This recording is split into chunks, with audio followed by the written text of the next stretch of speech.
রাধে রাধে। তো আজকে নতুন আরেকটা ভিডিও। আর আজকের ভিডিওটা কিন্তু অনেক দিন আগেই কমপ্লিট করা, প্রায় ১ মাস আগে। আমি ভাবছিলাম ভিডিওটা একটু দেরিতেই পোস্ট করব, বাট এখনই করে নিচ্ছি। কারণ আমি অনেক কিছু একসঙ্গে রেডি করছি একটা ব্রাইডের জন্য। যেমন কি গাছকৌটো, সিঁদুর কৌটো, কুলো আর একটা বিয়ের মুকুট। আর হয়তো গায়ে হলুদের গয়না বানাবো। তো জানি না বানাবো কিনা, কারণ এখনও ওটা শুরু করিনি। যদি বানাই তাহলে আপনাদের সাথে শেয়ার তো করবই। আর এখনের ভিডিওতে কিন্তু আমি শুধু সিঁদুর কৌটাটা রং করছি। আর এটা হবে পার্ট 1, পার্ট 2 আরও একটা ভিডিও থাকছে। আর আমি কিন্তু এটা একটু ইউনিক কালার করছি। ইউনিক বলতে এটা পার্পলের মধ্যে একটু রাখার চেষ্টা করছি। আগে সবাই লাল কালারটা রাখতো, বাট এখনই কিন্তু অনেকে অনেক রকমের কালার করে, যে যত ইউনিক করে পারে। আর এগুলো কিন্তু বেশি সুন্দর লাগে। কেউ জিনিসটার কালার পছন্দ করে নেয়, বা কেউ শাড়ির সঙ্গে ম্যাচ করে নেয়। এগুলো কিন্তু এখন সবার ডিমান্ড থাকে। তো আমি বানাচ্ছি পার্পল। আমি যে ভিডিওগুলো বানাই তোমাদের কেমন লাগে তোমরা কিন্তু অবশ্যই আমাকে জানাও। আমি ভিডিও বানাতে জানি না, যেটুকু পারি চেষ্টা করি বানাই। তো ভিডিও কেমন লাগে সেটাও বলতে পারো। আর তোমাদের আমার কাজ কেমন লাগে সেটাও আমাকে জানাতে পারো। জানালে আমার দিলটা একদম গার্ডেন গার্ডেন হয়ে যায়।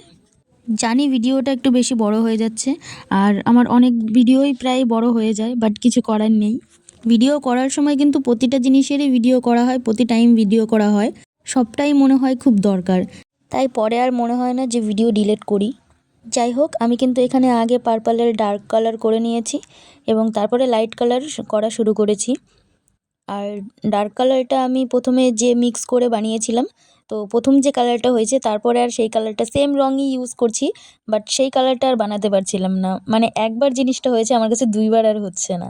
একবার কালারটা হয়ে গেলে তার সঙ্গে হোয়াইট কালারটা মিক্স করলেই কিন্তু লাইট কালার হয়ে যায়, বাট আমার কাছে ওইটাই একটু প্রবলেম হচ্ছিল। যেহেতু পার্পল কালারটা পাওয়া যায় না, আমি জানি না যায় কি না, বাট আমি যেহেতু পাইনি তো আমি বানিয়ে নেওয়ার চেষ্টা করেছি। আর এটা যেহেতু পার্পল কালারটা আমি প্রথমবার বানিয়েছি, তাই আমার একটু প্রবলেম হয়েছে। আর এই প্লেটটাতে দেখো, মানে এটা কাচটাতে দেখো আমি পুরোটা রং মুছেছি, বাট একটু রেখে দিয়েছি। যতগুলো রং করি একটু একটু করে রেখে দিই, ওই জিনিসটা আমার দেখতে খুব বেশি ভালো লাগে।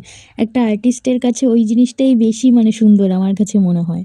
আর আমার কালারের কাজ কমপ্লিট। এবার আমি প্রথমে একটা গ্লাস মার্কার দিয়ে হোয়াইট কালারের ডিজাইনটা করে নেব, যেহেতু গোল জিনিসের ওপর করতে আমার একটু প্রবলেম হয়। তাই পার্ট 1 এখানে শেষ করছি। কেমন লাগলো তোমরা সবাই অবশ্যই জানাবে। পার্ট 2টাও খুব তাড়াতাড়ি নিয়ে আসবো।